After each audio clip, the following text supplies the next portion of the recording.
இன்னைக்கு சூப்பரான ஒரு பெங்காலி ஸ்வீட் மிஸ்டி டோய் தான் எப்படி செய்யறதுன்னு பார்க்க போறோம். இது வந்து ஸ்மூத்தா சில்கியா வாயில வச்சாலே கரையிற மாதிரி இருக்கும். அவ்வளவு சூப்பரான ஒரு டெசர்ட்.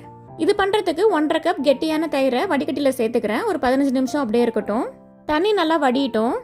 அடுத்து ஒரு பேன்ல 1/2 லிட்டர் திக்கான பால் சேர்த்து நல்லா காய்ச்சிக்கலாம்.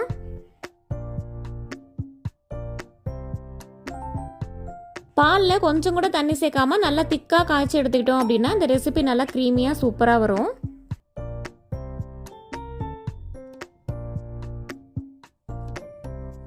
அவ்வளோதான், பால் நல்லா காய்ச்சி எடுத்தாச்சு. இது அப்படியே ஒரு ஓரமாக வச்சுட்டு அடுத்து ஒரு பேனில் 1 கப் சுகர் சேர்த்துப்போம். இந்த சுகரை அப்படியே நம்ம கேரமலைஸ் பண்ணிக்கலாம். ஸ்டவ் ஹை ஃப்ளேம்க்கு வச்சு சுகர் தானாகவே மெல்ட் ஆகி வர வரையும் அப்படியே வெயிட் பண்ணுவோம். இப்போ பாருங்க, சுகர் அப்படியே மெல்ட் ஆகி வருது. இப்போ நம்ம ஸ்டவ்வை மீடியம் டு லோ ஃப்ளேம்க்கு மாற்றிக்கலாம். பாருங்க, சுகர் நல்லா கரைஞ்சி வந்துட்டு இப்போ காய்ச்சின பாலை கொஞ்சம் கொஞ்சமாக சேர்த்து நல்லா மிக்ஸ் பண்ணிப்போம். ஃபர்ஸ்ட் அதில் பால் சேர்க்கும் போது இந்த கேரமல் வந்து கெட்டியாகிற மாதிரி தான் இருக்கும். அதனால நம்ம பயப்பட வேண்டாம். பால் சேர்த்து நம்ம மிக்ஸ் பண்ணிட்டே இருந்தோம் அப்படின்னா இந்த கேரமல் கெட்டியெல்லாம் அப்படியே கரைஞ்சி வந்துடும்.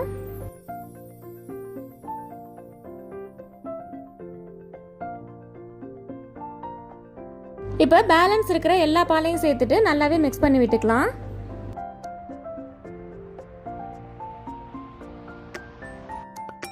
பாருங்க, இந்த கேரமல் எல்லாமே நல்லா பாலோட மிக்ஸ் ஆயிடுச்சு. இப்போ இந்த கேரமல் மில்கை கொஞ்சம் கொதிக்க விட்டுட்டு அந்த சுற்றி இருக்கிற பால் ஏடெல்லாம் அப்படியே எடுத்து எடுத்து மிக்ஸ் பண்ணி விட்டுட்டே இருப்போம்.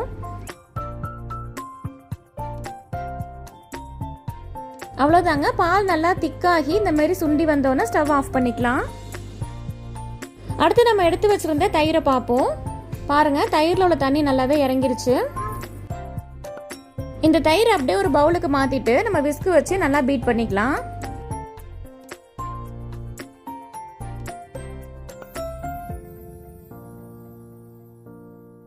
இந்த தயிர் நல்லா க்ரீமியாக வர வரையும் நல்லா பீட் பண்ணிக்கணும். இந்த மாதிரி நல்லா க்ரீமி டெக்ஸ்சரில் இருந்தால் தான் இந்த ஸ்வீட் வந்து நல்லா ஸ்மூத்தாக கிடைக்கும். பாருங்கள், இந்த அளவு பீட் பண்ணிவிட்டு அடுத்து நம்ம கேரமல் மில்கை கொஞ்சம் கொஞ்சமாக சேர்க்க போகிறோம். அதுக்கு முன்னாடி இந்த கேரமல் மில்கை நல்லா ஃபில்டர் பண்ணி எடுத்துகிட்டு ஆட் பண்ணிக்கலாம்.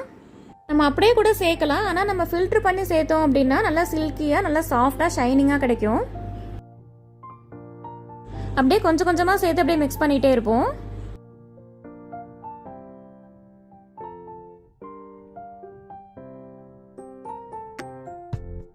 அவ்வளோதான், எல்லா பாலையும் சேர்த்துட்டு நல்லா கலந்து விட்டுக்கலாம். அந்த தயிர் அந்த கேரமல் மில்க்கு எல்லாமே நல்லா மிக்ஸ் ஆகி வரணும்.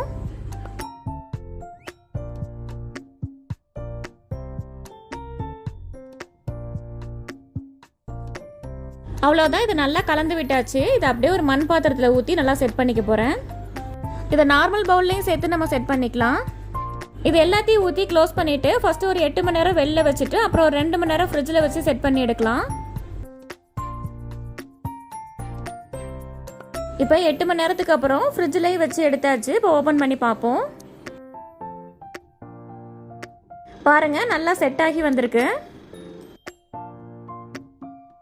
இப்போ இதோட டாப்பிங்ஸில் நான் கார்னிஷ்க்கு பாதாம், முந்திரி, பிஸ்தாலாம் சாப் பண்ணிட்டு சேர்த்துக்கிறேன். அப்புறம் அது கூடவே கொஞ்சம் சாஃப்ரான், அழகுக்காக ரோஸ் பெட்டல்ஸும் சேர்த்துக்கிறேன்.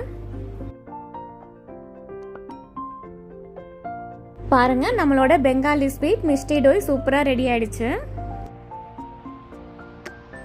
பாருங்க, அப்படியே ஸ்பூனால எடுக்கும் போது எவ்வளோ ஸ்மூத்தாக சில்கியாக இருக்கு பாருங்க. அவ்வளோதாங்க, சூப்பரான இந்த ரெசிபியை நீங்களும் ட்ரை பண்ணுங்க. வீடியோ பிடிச்சிருந்தா உங்க ஃப்ரெண்ட்ஸ் அண்ட் ஃபேமிலிக்கு ஷேர் பண்ணுங்க. மறக்காம மிலாவிங்ஸ் சேனலை சப்ஸ்கிரைப் பண்ணி சப்போர்ட் பண்ணுங்க.